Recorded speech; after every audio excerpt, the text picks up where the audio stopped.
1999년 어느 날 코펜하겐에 있는 세계적인 미래학 연구소에 아주 중요한 메시지, 질문 하나가 던져오게 됩니다. 그것은 정보화 시대 다음에는 어떤 시대, 어떤 사회가 도래할까요? 라는 질문이었습니다. 이 질문에 자신의 미래학 연구소에 모든 것이 달려있다고 판단한 소장이었던 롤프 앤센 소장은 그 공동체가 갖고 있는 모든 역량을 동원해서 앞으로 어떤 시대, 새로운 밀레니엄 시대는 무엇이 도래할까를 연구를 집중했습니다. 그래서 내놓은 결론이 뭐냐 하면 새 시대는 드림 소사이어티, 꿈의 사회가 될 것이다 하면서 세 가지 키워드를 말했는데 새로운 시대는 꿈과 감성과 이야기가 주도하는 사회가 될 것이다. 이걸 얘기했습니다. 그래서 그 예견이 맞았습니다. 지금의 시대를 정보화 시대를 넘어서 스토리의 시대, 꿈의 시대라고 말하고 이걸 현실화시킨 대표적인 사람이 애플사의 스티브 잡스입니다. 잡스는 자기는 인간의 마음에 있는 꿈과 낭만을 현실화시킨다고 자부심을 갖고 있었던 사람입니다. 지금 시대는 이야기의 시대입니다. 오늘 그 이야기를 나누려고 하는 것입니다. 오늘 본문에 창세기 4장, 5장을 보면 스펙의 이야기가 나오고 스토리의 이야기가 나옵니다. 주님이 원하는 것은 뛰어난 스펙을 가진 사람이 아니라 주님이 주신 너만의 스토리가 있는 삶, 하나님 그걸 원하고 있다는 거죠.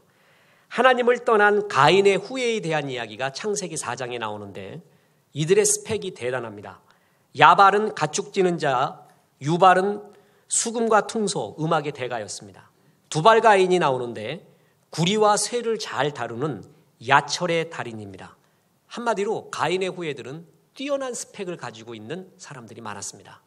그런데 창세기 5장에 가보면 이들의 스펙과는 비교할 수 없는 초라한 사람 하나가 나오는데 그의 이름은 에녹이라는 사람입니다. 에녹이 한 일이 뭐냐면 무두셀라 난 거예요. 그 다음이 중요한데 하나님과 동행했다라는 것입니다. 그랬더니 하나님이 신구약을 통틀어 죽음을 맛보지 않고 천국에 하나님 나라에 바로 이끌어 올린 두 사람이 있었는데 하나가 엘리야요, 하나가 에녹이었어요. 그만큼 중요한 인물로 에녹을 이야기했습니다. 에녹의 인생이 뭐였는지 아십니까? 하나님과 깊이 동행한 이야기가 있는 인생이었다는 것입니다. 자, 본문 보세요. 나이가 들어서 돈 벌었던 이야기, 어떤 업적이 있었던 이야기 다 소용이 없습니다. 다 바람에 나는 겨와 같아요. 내가 스토리 있는 인생이었는가? 하나님과 깊이 동행했던 이야기가 있는 인생이었는가가 결국 남습니다. 하루의 이야기도 그렇고 한 달의 이야기도 이야기가 있는 인생이었는가가 굉장히 중요합니다. 그래서 주님이 우리에게 원하는 거는요, 너에게 주어진 시간, 재능, 열정, 물질, 이 모든 것을 스토리화 시키라는 거예요. 스토리화. 그래야 그것이 하나님이 기뻐 받으시는 최고의 인생이 된다는 것입니다. 그래서 이번 주는 스토리 있는 인생의 유익에 대해서 말할 겁니다. 그리고 다음 주는 스토리 있는 인생이 되기 위해서 우리가 해야 할 일에 대해 집중적으로 말할 겁니다. 오늘 첫 번째 시간으로 스토리 있는 인생은 어떤 유익이 있느냐? 그것은 첫 번째로 자기 자신에게 자존감과 행복을 줘요. 그리고 현실적인 힘을 키워줘요. 또 하나, 이웃을 축복하는 도구가 되는 거. 그게 바로 스토리 있는 인생의 유익이라는 것입니다. 첫 번째로 스토리 있는 인생은 내 자신에게 자존감과 행복을 준다는 것입니다. 그래서 하나님은 스펙보다는 스토리에 집중하라고 말하는 것입니다. 원래 스펙이라는 단어는 스페시피케이션에서 나온 건데 설계 지시서, 제품 설명서 같은 거예요. 그래서 이것은 뭐냐 하면은 스펙이 강하다, 스펙이 좋다라는 말은 다른 제품에 비해서 내가 추가 기능이 있느냐, 뛰어난 기능이 있느냐, 이걸 말하는 거거든요. 그래서 너 스펙 좋다, 그리고 스펙이 강하다라는 것은 내가 다른 상품에 비해서 좀 뛰어나다는 그 의미예요. 그래서 스펙 싸움은 항상 상품화 싸움이에요. 스펙은 피곤합니다. 그 스펙 좋은 거는 한 사람만 있어요. 넘버 원만 있어요. 그에 비해서 스토리는 다릅니다. 스토리는 스토리텔링의 전문가 리처드 맥스웰은 멋진 표현을 썼어요. 스토리란 독특한 사실에 감성을 입힌 것. 너의 어떤 독특한 이야기가 있느냐? 거기에 감성까지 더해진 거를 스토리라고 합니다. 멋진 표현입니다. 그래서 스펙에서 따라붙는 말은 최연소, 최초, 최대, 최고라는 형용사가 따라붙고요. 스토리에 따라붙는 거는 독특한, 유일한, 특별한 이런 말입니다. 하나님은 스토리를 원합니다. 성경에서의 스토리는 인문학에서 말하는 스토리하고는 약간 달라요. 성경에서 말하는 스토리 있는 삶이란 하나님과 깊이 동행한 시간, 열정, 마음, 물질이 있느냐, 그걸 의미하고 있습니다. 자, 오늘 본문 보세요. 창세기 5장 22에서 24절 보면 무두셀라를 낳은 후 300년을 하나님과 동행하며 자녀를 낳았으며 그는 365세를 살았더라. 에녹이 하나님과 동행하였더니 하나님이 그를 데려가셨다. 하나님과 뭐 했다고요? 동행했어요. 그런데 창세기 5장의 이 앞에 보면요, 애 낳고 죽는 얘기 되게 많아요. 그런데 이 얘기만 하나님이 또 끌어내요. 아웃스탠딩해요. 딱 끌어낸단 말이에요. 이유가 뭐냐면 다른 사람이 애 낳고 죽은 이야기하고 에녹이 애 낳고 죽은 이야기는 다르다는 거예요. 그걸 얘기하는 거예요. 에녹이 낳은 자녀 양육은 달랐습니다. 그는 뭔가 달랐는데 다 다른 것이 뭐냐면 하나님과 뭐 했다고요? 동행했다는 거예요. 그래서 성경에서 말하는 스토리가 뭐냐? 그거는 하나님과 깊이 동행한 시간이 있었느냐? 하나님과 깊이 동행한 물질 생활이 있었느냐? 하나님과 깊이 동행한 열정이 있었느냐? 그게 있었느냐를 물어보는 거예요. 그게 있었던 삶을 스토리가 있었던 삶이다. 이렇게 말하고 있습니다. 이런 하나님과의 동행 이야기가 있는 스토리가 있는 삶은요, 자기 자신한테 일단 유익을 주는데 자기 자신의 자존감과 행복을 높여주고 있습니다. 여러분, 자존감은요, 모든 사회에서의 승리, 행복의 필수 조건이 자존감이에요. 결코 자존감 없는 사람은 성공할 수 없습니다. 행복할 수 없습니다. 결국은 자아의 싸움이거든요. 자존감 있는 사람이 현실 생활에서도 이기게 됩니다. 근데 삶의 스토리가 있는 사람은 누구나 자존감이 넘치게 된다는 것입니다. 이런 스토리가 없이 스펙만 있는 사람은 결국 초라한 거 아십니까? 우리 동료 중에 서울대에서 목회하고 있는, 몇 년째 하고 있는 그 캠퍼스 사역하는 우리 동료 목사가 있습니다. 그분과의 만남이 굉장한 임팩을 줬는데 외부에서 보면 와 서울대생 그러는데 그 서울대생 중에 자존감이 없는 애들은 자기가 열등생이라고 여긴대요. 우울증에 시달리고 있고 그게 30% 이상이래요. 자기는 식당 가보면 그 사람들이 다 보인대. 우리가 외부에서 보면 와 서울대생 이러잖아요. 그 사람들이 자기끼리 모여 있잖아요. 그럼 그중에 최상류, 중간, 하류가 있대. 성적이. 그러면 그 밑에 있는 애들은 나는 서울대생이라는 자부심이 없고 열등생이라고 여기고 있대. 자아가. 그래서 항상 우울증에 빠져 있대. 그러고 하는 게 넌 서울대 들어갔는데도 취직 못하냐? 이 스트레스 때문에 더 죽는데요. 스펙이 아무리 좋아도요. 자기의 스토리가 없잖아요. 내가 해야 될 하나님의 비전 발견하지 못하면 그건 정말 초라한 인생을 산다는 거예요. 누가 보기에 저 사람은 사회적으로 성공한 것 같아 이렇게 얘기하는 사람들이 있어요. 스펙 좋은 사람이. 근데 그 스펙의 세대를 보면 그 부류의 사람들을 보면 또 우등생이 있고 열등생이 있단 말이에요. 그걸 본인은 알아요. 본인은. 남들은 와하지만 본인은 알아요. 그래서 그게 아니라는 걸 알기 때문에 우울해한다는 거예요. 결국 스펙이 우리를 행복하게 하지 않고 스토리가 우리를 자존감 있게 만듭니다. 스펙은 항상 넘버원을 추구해요. 그러나 스토리는 온리원을 추구해요. 내가 할 수 있는 일. 그래서 행복한 거예요.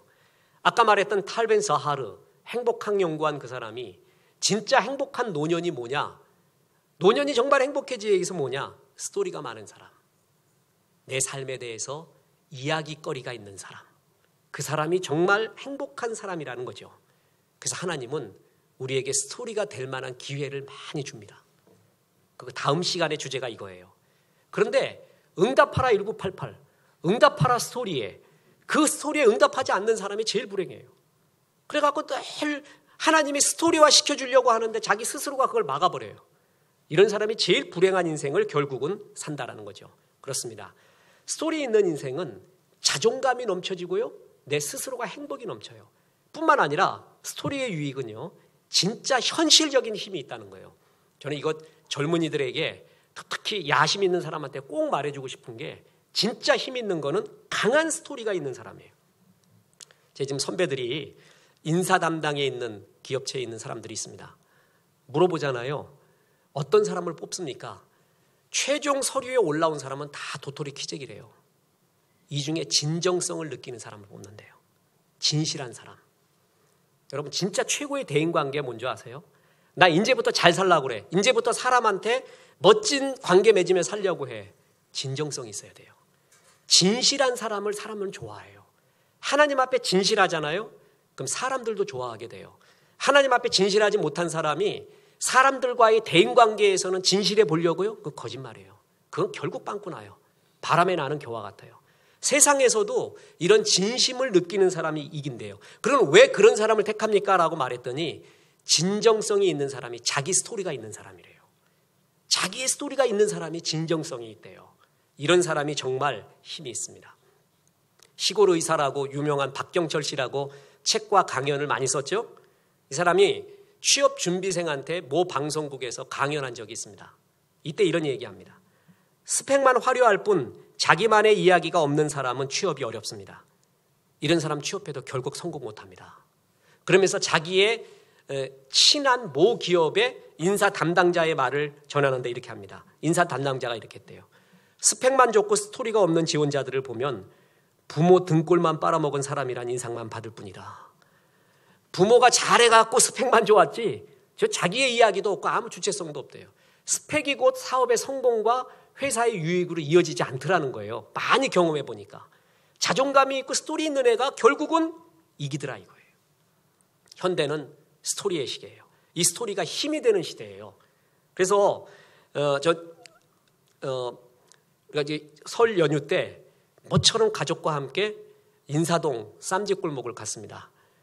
그래서 그냥 한번 걷자. 가족한테 미안하죠. 너무 그냥 잘하지도 못하는 주의 일 한다고 이러고만 있다가 애하고 갔어요. 그랬더니 거리의 음악가 하나가 외국인 멋진 사람이 딱 섰어요.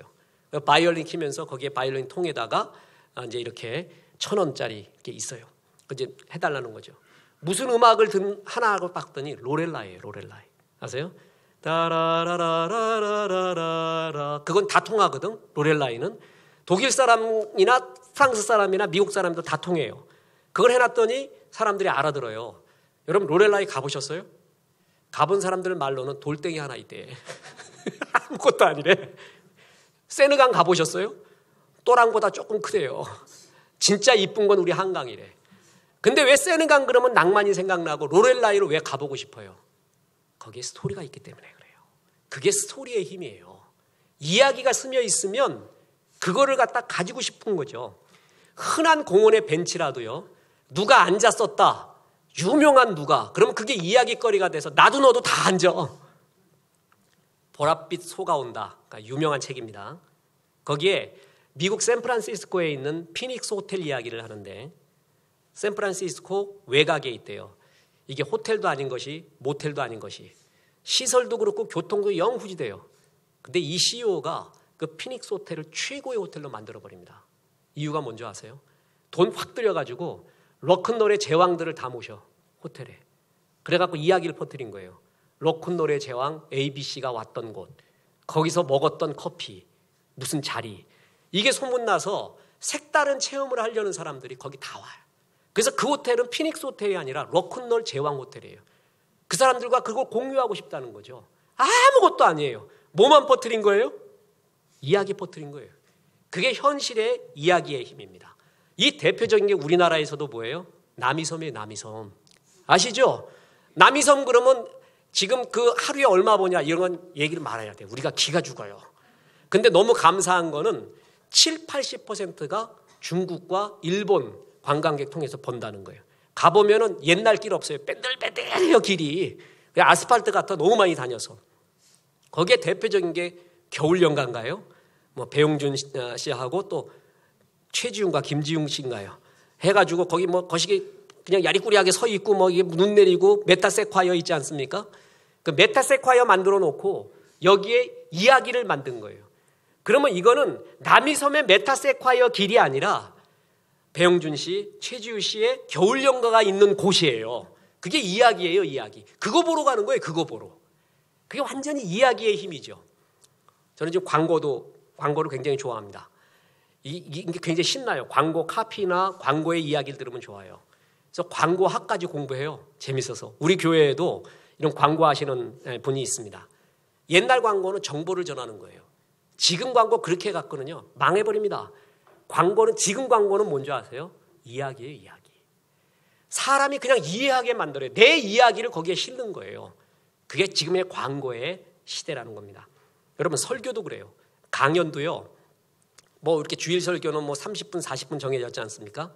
제가 설교 제일 길게 하는 게 한 3시간 하는 경우가 있어요. 그럼 여러분 벌써 머리가 쥐가 나죠? 주여, 내가 천국만 기다립니다. 천국에는 설교 없는 예배만 있다니 얼마나 좋습니까? 이거를 젊은이 선교 집회나 안식관 선교사 안식관에 가서 해요. 3시간 합니다. 온 힘을 다해요. 하고 나면 공황이 와요. 힘 빠져갖고. 온 힘을 다해줘요. 근데 이거 여러분 오해하지 마십시오. 30분, 20분 지난 줄 알았대. 3시간을 했는데도. 왜 그런 줄 아세요? 이야기화 시켜요. 스토리화 시켜요. 스토리적 설교를 해요. 그럼 3시간, 4시간 지나도 20분 지난 것 같아요. 쏙 빨려들어요. 그렇게 좋을 수가 없어요. 강연도 마찬가지예요. 테드, 테드의 강연법도 나오면은 결론이 뭔지 아세요? 멋진 이야기화 하라는 거예요. 그게 힘이래요. 그러면은 주입식이 아니라 다 좋아한다는 거예요. 이야기는 지금 현실적인 힘이 됩니다. 영화 아미스타드라는 영화를 추천합니다. 당시 노예가 합법화된 미국 시절의 이야기인데요. 그때 아프리카 노예들이 팔려오다가요, 배 안에서 반란을 일으킵니다. 그래서 재판에 회부되는 거예요. 다 죽이는 거죠. 이때 노예 폐지론자들이 변호인단을 구성해서 이들을 살리려고 하는데 만만치 않습니다. 그래서 전직 대통령인 존 애담스한테 좀 도움을 요청해요. 너무 민감한 사항이거든요. 자기가 뛰어들 수가 없대요. 그러나 재판에 이길 수 있는 팁을 하나 주겠대요. 그 팁이 뭔지 아십니까? 가장 훌륭한 이야기를 하는 자가 법정에서 이깁니다. 그 얘기했어요. 그래서 이 변호인단은 최후 변론 시간에 노예로 잡혔던 그 흑인들의 그 배 안에서의 겪은 혹독한 대우와 고난, 눈물, 가족 이야기를 합니다. 법정에서 그 이야기를 해요. 그 스토리 이야기의 눈물의 이야기를 했더니 그게 통해서 무죄가 선고되게 됩니다. 이런 사례는 무궁무진합니다. 결국 기업에서 지금 인문학적 소양을 가진 사람들을 많이 뽑는 이유, 인문학적 소양을 길러주는 이유가 뭔지 아세요? 기업의 스토리를 만들려고 하는 거예요. 우리만의 스토리. 우리가 알 수 있는 유니크한 것이 뭔가 엄청난 힘입니다. 이거는 절제할 정도예요. 그만큼 스토리가 현실적인 힘이 있습니다. 뿐만 아니라 스토리의 유익은요, 이야기의 유익은요, 많은 이웃을 축복해줘요. 스토리가 있는 사람은 이웃을 공감하고 축복하는 데 이것이 사용된다는 겁니다. 스펙은 한 사람만 기쁘게 하지만 스토리는 모두를 기쁘게 해요. 왜냐하면 스토리 속에는 모두가 다 주인공이기 때문에 그렇습니다. 아주 화려한 이력서 한번 보세요. 이력서 갖고 온 거 보면 와 그러죠. 근데 나중에 눈살 찌푸려. 근데 스토리 들으면 다 좋아해요. 그 이야기는 듣고 싶거든요. 스펙은 휘발성으로 잊어버려요. 스토리는 잊지 않습니다. 스펙은 사람을 자꾸 밖으로 밀어내요. 나만 최고라고 그래요. 넘버원. 그러나 이야기는 사람을 자꾸 끌어들입니다. 그래서 이웃을 축복하게 돼요. 공감을 주고 사랑을 하게 돼요. 이야기가 있는 사람이 말입니다. 이 예화는 당사자한테 제가 허락을 맡았습니다. 그래서 예화를 드립니다. 우리 강금자 집사님이 지난번에 차를 타고 가는데 난 이름 때문에 문제야. 이름이 금자가 뭐야? 이것 때문에 내가 얼마나 징크스 받았는지 좀 고상해 보이려고 하는데 이름 때문에 환장하겠다고 그 얘기를 딱 듣는 순간 그래 그렇구나 이렇게 느꼈는 줄 아세요? 저 그때 결정적인 사랑과 정의가 더구만. 나 같은 똑같은 슈렉이구나 이렇게 느꼈어요. 녹색 괴물. 스토리, 그게 스토리예요. 스토리. 내 이력이 어떤 줄 알아? 나는 어디 나오고 무슨 대학 나오고 뭐고 어쩌고 저쩌고 그래. 와 그러지만 속으로 되게 싫어해요. 그 얘기는 꼭 내 자랑이잖아요. 나는 너하고 다르다는 거거든요. 결국 사람이 싫어합니다. 스펙은 사람이 싫어해요. 근데 스토리를 말하잖아요. 그럼 그렇게 정이 있어요. 집사님 스타의 엄마예요. 나는 스타의 엄마예요. 이래가면서 막 폼 잡고 있고 또 어때요 이랬으면 굉장히 잘나셨군요. 이러면서 있을 텐데 그냥 겸손해요. 이름 때문에 문제라구나. 그러면서 이름이 이게 뭐냐 다 치명 깎는데 그때 그냥 결정적으로 정이 가는 거예요. 정. 출애기 왜 인기인 줄 아세요? 똑같은 녹색 괴물 이게 사람들한테 공감을 주는 거예요. 스펙은 사람을 밀어내요. 그러나 스토리는 사람들을 그렇게 끌어당기는 힘이 여기에 갖고 있었다는 것이죠. 옛날 정보가 많은 정보의 시대에는 정보 많은 사람이 전문가라 그랬거든요. 지금 웹의 시대가 되면서요. 검색하면 넘쳐나. 정보 많다고 폼 잡는 거 아무것도 아니에요. 건강에 대한 정보 우리 집사람한테 물어봐요. 다 알아. 내가 전에 가르쳤는데 지금 내가 책 읽는 거하고는 비교할 수가 없어. 어떻게 하면 좋고 어디 하면 목 디스크는 어떻게 하면 예방하고 허리 디스크는 어떻게 하면 예방하고 뭐는 어떻게 되고 이걸 너무 잘 알아요. 그러니까 어때 정보 많이 알고 있다고 어떻게 폼을 낼 수가 없어. 근데 이런 현대 사회에서 진짜 좋은 대인관계가 뭔지 아세요? 많은 정보 갖고 있어서 나눠주는 게 아니라 스토리를 이야기하며 공감을 이끌고 나와 너는 똑같아. 사랑하자 우리. 이런 사람이 최고 대인관계를 맺게 된다는 거예요. 그래서 스펙 자랑하는 사람은 자기 실패를 감춥니다. 자기 약점을 항상 감춰요. 스토리는 실패 이야기를 해. 그게 공감을 줘요. 얼마나 자유로워요. 스펙 자랑하는 사람은 누가 내 약점을 알면 이거 알면 어떡할까. 항상 이거래요.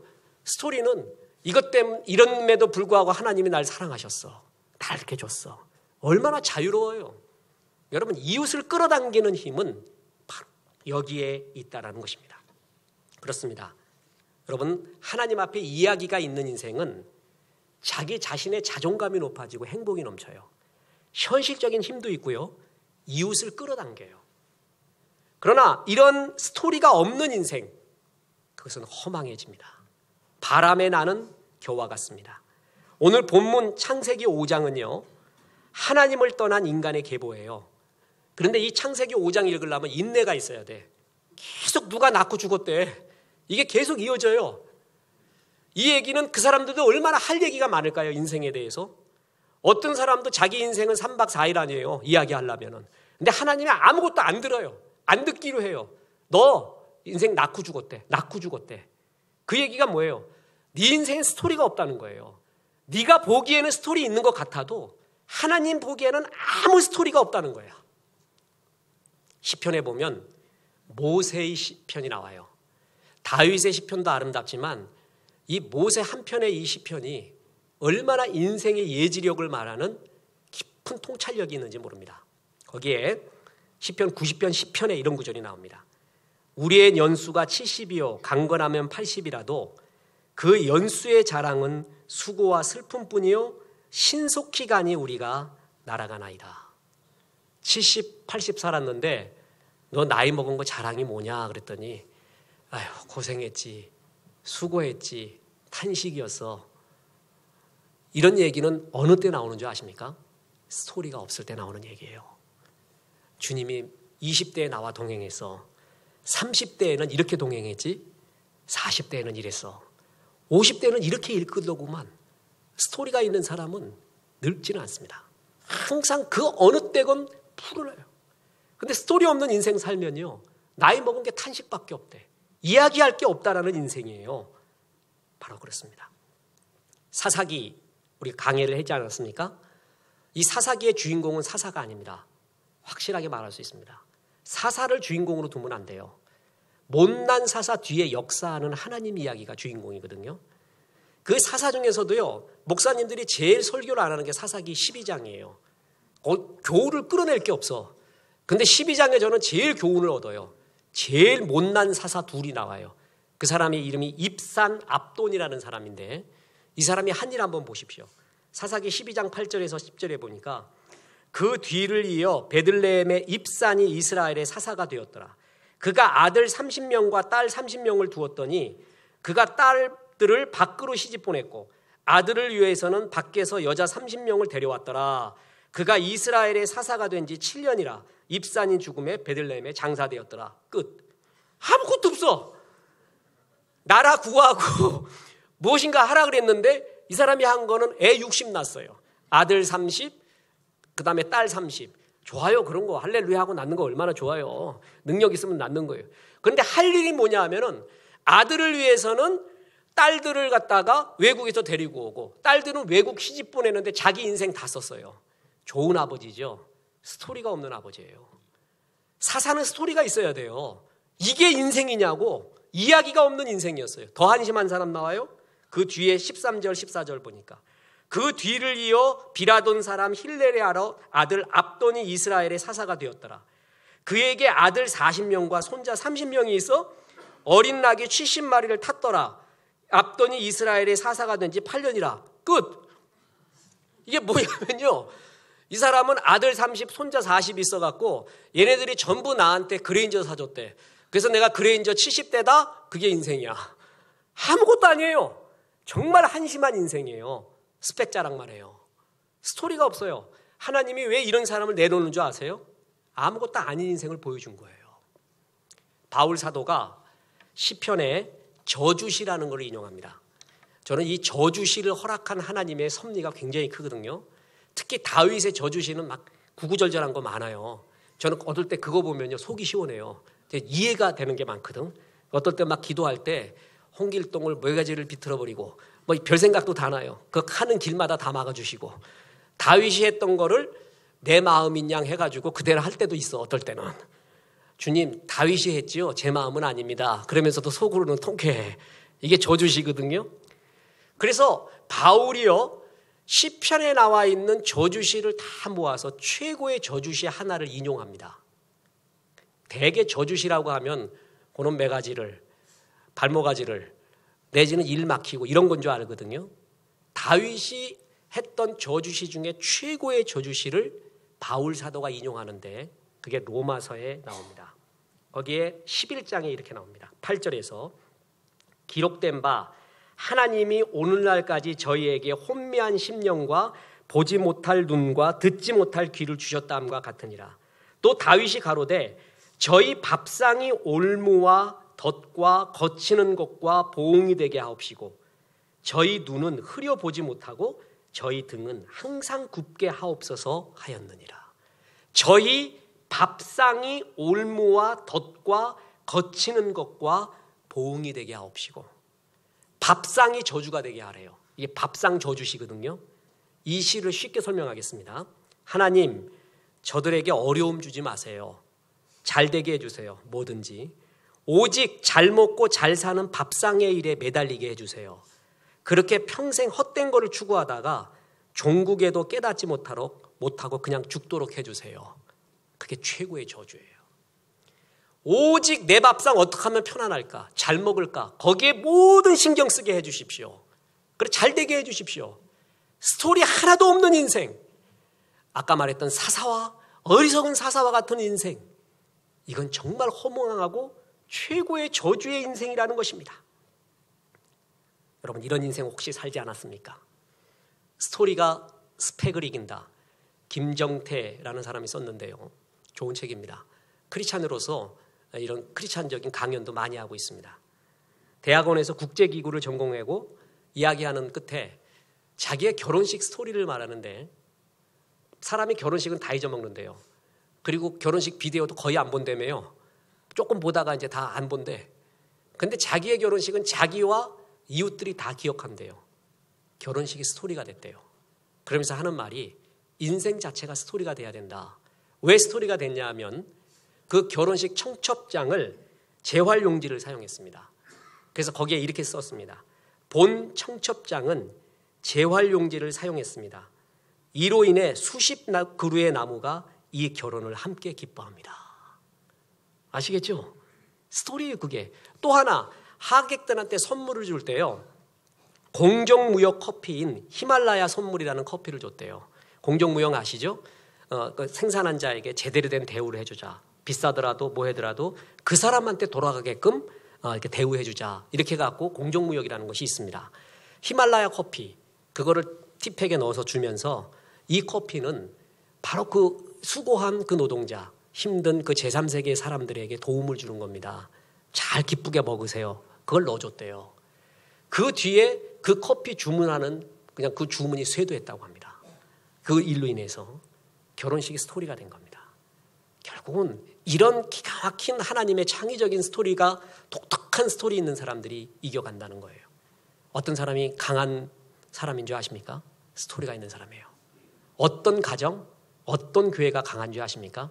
스토리가 있는 곳입니다.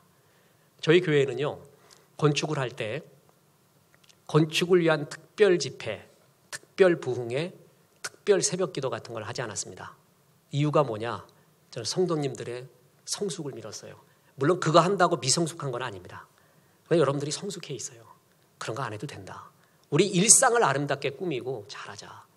그러면서 건축을 시작했습니다. 그 건축에 과부의 두랩동 같은 스토리가 담겨있는 사연들을 봤습니다. 제가 그건 개인적인 얘기이기 때문에 말을 못해요. 전 그때 확신했습니다. 주님이 이 건축을 축복하는구나. 스토리가 거기에 묻어 있습니다. 옛날 우리 성도님들이 이야기와 스토리가 묻어 있어서 교회가 이만큼 발전했습니다. 그리고 새로 등록하고 새로 들어온 성도님들이 하나하나 스토리를 만들어가는 게 저는 얼마나 좋은지 모릅니다. 지금 국수구제가 너무 아름답죠? 어지러운 세상 가운데 국수구제는 정말 주님이 기뻐하는 일입니다. 이걸 장기적으로 계약하고 장기적으로 하기 위해서 어느 집사님이 적금을 깹니다. 그 집사님 부자도 아니에요. 그냥 겨우 먹고 살 정도는 아니지만 그냥 먹고 살아요. 그런 가운데 부었던 몇 년 부었던 적금을 다 갖고 와요. 주님, 국수구제를 위해 쓰겠습니다. 이게 그게 스토리입니다. 그 물질이 스토리예요. 내 인생에 그런 적이 있냐는 거예요. 어떤 성도님은 말입니다. 사업과 더불어 불우이웃에 구제를 하고 싶다. 그래서 구제를 계속하면서요. 사업과 더불어 지금 노숙자를 케어하고 있습니다. 아시죠? 노숙자, 먹는 것뿐만 아니라 겨울 내복, 갈탄, 계속 보내주면서 그들 케어하고 불우한 어린이들을 돕고 있는 일을 동시에 시작하고 있습니다. 어떤 성도님들은 버려진 아기가 있어요. 베이비. 그 버려진 애들이 있는데 그냥 여러분 텔레비에도 나오잖아요. 어디 함에다 넣어버려. 애 못 기르겠다고. 그걸 기르는 사람이 있어요. 기르는 곳이 있어요. 공동체가. 거기에 내가 사업을 시작하면서 일을 시작하면서 그들과 더불어 하겠습니다. 여러분 이게 스토리입니다. 어떤 성도님은요. 우리 탈북 어린이들을 위하여 그들을 잘 케어해주고 보호해달라고 그 사업을 시작하면서 동시에 또 그런 구제를 시작합니다. 여러분 옛날 성도님들 참 아름다워요. 그들의 스토리가 있어서 교회가 이렇게 컸어요. 새로운 성도님들 너무 고마워요.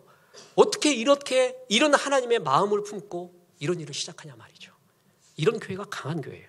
그 교회에 스토리가 있냐 말이에요. 이야기가 있냐 말이에요.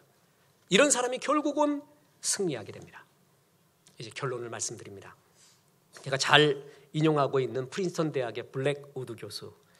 그 교수님이 그랬다 그러죠. 부모가 자녀에게 줄 수 있는 최고의 유산은 뭐라고요? 이제 이런 정도 되면 나와야 되는데 아직도 안 나오는 거는 여러분이 굉장히 신선하게 사는 거예요. 그죠? 이게 나중에 이거 장기 이식 뇌하면은 거의 색을 거예요. 그러니까 자녀에게 줄 수 있는 최고의 유산은 굿 메모리. 좋은 기억이다 그랬어요. 추억이다. 우리 어머니 아버지 하면 떠오르는 좋은 기억. 그게 최고의 유산이래요. 그 좋은 기억이 뭔지 아세요? 그게 스토리예요. 이야기가 있는 삶이었냐는 거예요. 정말 썩지 않는 이야기가 있는 삶이었나? 내 삶에 스토리가 있습니까? 내가 쓴 이때까지의 시간 중에 스토리 있는 시간이 있었어요? 하나님과 깊이 동행한, 내가 무리해서 영화도 보고 무리해서 화투도 쳐봤지만 밤새도록 무리해서 예배드리고 전도하고 선교하고 구제해 본 적이 있어요. 정말 하나님과 깊이 동행했던 열정이 있었습니까? 하나님과 깊이 동행했던 물질이 있었냐고요. 그게 스토리가 있었냐는 얘기예요. 에녹은 그게 있었어요. 그래서 스펙 좋은 사람을 다 이기는 거예요. 그래서 하나님과 그가 동행했다. 에녹이 하나님과 동행하였더니 하나님이 그를 데려가심으로 세상에 있지 아니하였더라. 주님은 누구나 이런 삶을 살기를 기대하고 있다는 거예요. 이런 삶을 못 살았던 한 사람의 이야기하고 마칠까 합니다. 그 사람은 예수님의 십자가 우편에 있었던 강도입니다. 꽤 전에 주님을 받아들여서 구원받았던 사람이죠. 이걸 갖고 쾌재를 부르면 안 돼요, 여러분. 여러분 이거를 조직신학적으로 해석하려고 자꾸 들면 안 돼요. 구원은 실컷 마음대로 살다가 꽥하기 전에 회개하고 주님 영접하면 된다. 이래서 지금 내가 마음대로 살자. 이렇게 받아들이면 안 돼요. 그걸 조직신학적으로 해석하면 안 돼요. 절대. 이 사람은 너무 고마울 거예요. 천국 가서 만입이 내게 있어도 주님의 은혜를 어찌 갚겠습니까? 이런 나를 사랑해 주시고 받아주었던 주님 감사합니다. 그러겠죠? 그러나 굉장한 후회가 있어요. 뭐냐면 주님을 위해 눈물 흘리고 사랑했던 스토리가 없어요. 이 사람은 그게 없어요. 다른 사람들은요, 주님 때문에 흘렸던 눈물도 있고 쏟았던 시간도 있고 열정도 있고 사랑도 있고 아픔도 있어요. 주님 때문에 택한. 주님을 사랑한 흔적이 있단 말이죠. 스토리가 있단 말이죠. 이 사람은 그런 스토리가 하나도 없어요. 오직 죄악 가운데 살았던 이야기밖에 없어요.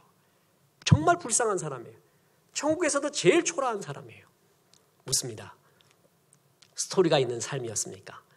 주님과 깊이 동행한 삶이었습니까? 없으면 지금부터 하면 됩니다. 지금부터 그걸 시작하면 됩니다. 그래서 지금 나의 인생은 에녹과 같이 주님과 깊이 동행한 시간이다. 에녹과 같이 주님과 깊이 동행한 열정의 시간, 에녹과 같이 주님과 깊이 열정한 물질의 시간이었다. 이런 고백하는 이야기 있는 삶이 되시기를 주 예수의 이름으로 축원합니다.